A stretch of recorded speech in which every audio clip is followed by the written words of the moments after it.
Friends, आज के video में मैं बताने वाली हूँ, यदि आपका कोई पौधा सूख रहा है, बिल्कुल मरने की कगार पर पहुँच गया है या पत्तियों में फंगस है, तो किस तरह से आप अपने सूखते हुए पौधे को फिर से हरा भरा बना सकते हैं और उसमें ढेरों फूल पा सकते हैं। आप मेरा ये अपराजिता का प्लांट देख रहे हैं और ये देखिए, आप ध्यान से देखेंगे तो 15 दिन पहले ये प्लांट पूरी तरह से सूख चुका था।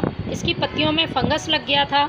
अभी भी आपको ये पत्तियां दिखाई दे रही होंगी, लेकिन अब इसमें नई ग्रोथ शुरू हुई है और प्लांट बहुत अच्छी फ्लावरिंग कर रहा है। बहुत ही आसान तरीके से आप अपने प्लांट में लगने वाले फंगस, इंसेक्ट से छुटकारा पा सकते हैं और पौधे को फिर से हरा भरा बना सकते हैं। ये घरेलू नुस्खा प्लांट पे किसी तरह का साइड इफ़ेक्ट नहीं करता है, यदि आप इसे सही तरह से यूज़ करते हैं। तो सिर्फ अपराजिता ही नहीं, रोज़ प्लांट, मोगरा प्लांट, किसी भी प्लांट में यदि इस तरह की समस्या है, पौधे में फंगस है या पौधा लगातार सूखता जा रहा है, तो आप इसका यूज़ कर सकते हैं। लेकिन उसके पहले आपको अपने सूखते हुए प्लांट के लिए कुछ और भी काम करने होंगे, जिससे कि पौधा पूरी तरह से स्वस्थ होकर हरा भरा हो जाए। तो मैंने 15 दिन पहले जो काम किए थे अपने प्लांट पर, वो मैं आपको बताती हूँ। रिज़ल्ट आप देख ही रहे हैं। उसके बाद मैं आपको बताऊँगी फंगस से छुटकारे के लिए किस तरह का आपको स्प्रे तैयार करना है और पौधे पर यूज़ करना है। तो सबसे पहले जो भी प्लांट सूख रहा है, ख़राब हो रहा है, उसकी मिट्टी को आपको सही करना ज़रूरी है। जब तक मिट्टी सही नहीं होगी, प्लांट पर हम किसी तरह का भी ट्रीटमेंट करेंगे, पौधे को कोई फ़ायदा नहीं होगा। तो मिट्टी में किसी तरह के खरपतवार हैं या कचरा है तो आपको उसको पहले हटा लेना है। उसके बाद आपको प्लांट की सॉइल की अच्छी तरह से गुड़ाई करनी है। इस तरह से गुड़ाई करें। बहुत पुराना मेरा ये अपराजिता का प्लांट है, आप स्टेम देख के समझ रहे होंगे, लेकिन ये पूरी तरह से स्वस्थ है और बहुत अच्छी फ्लावरिंग कर रहा है। काफ़ी नई ग्रोथ इसमें देखिए नीचे से भी शुरू हुई है।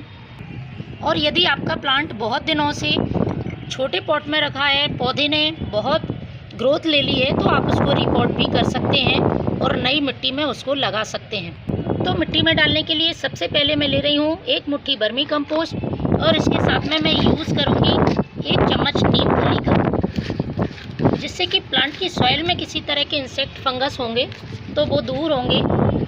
और जो हमने वर्मी कंपोस्ट लिया है, उससे प्लांट की सॉइल उपजाऊ होगी और उसको पोषक तत्व मिलेंगे, पौधा ग्रोथ अच्छी करेगा। यदि वर्मी कंपोस्ट नहीं है तो आप पुराने गोबर का खाद भी यूज़ कर सकते हैं।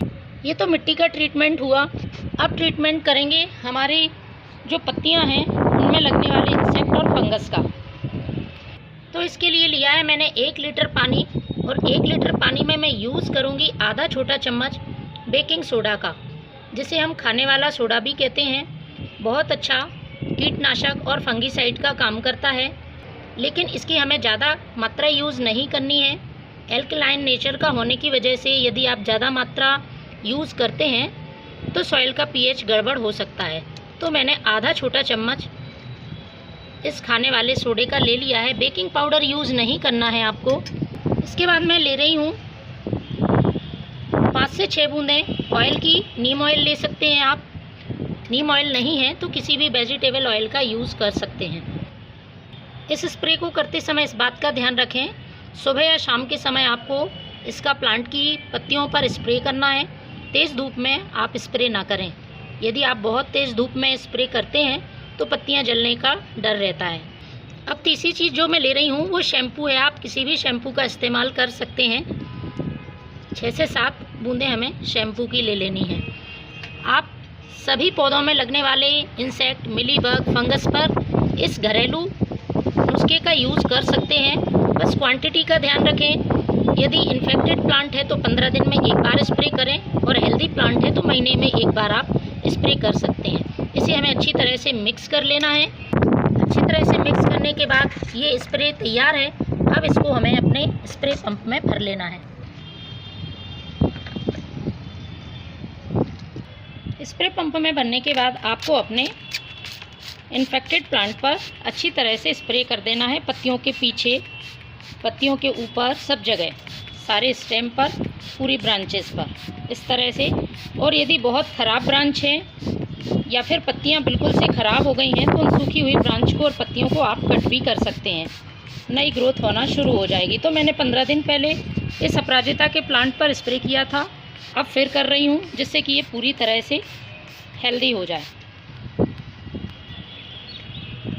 अच्छी तरह से स्प्रे करने के बाद मिट्टी में जो हमने वर्मी कंपोस्ट और नीम खली मिलाई थी, तो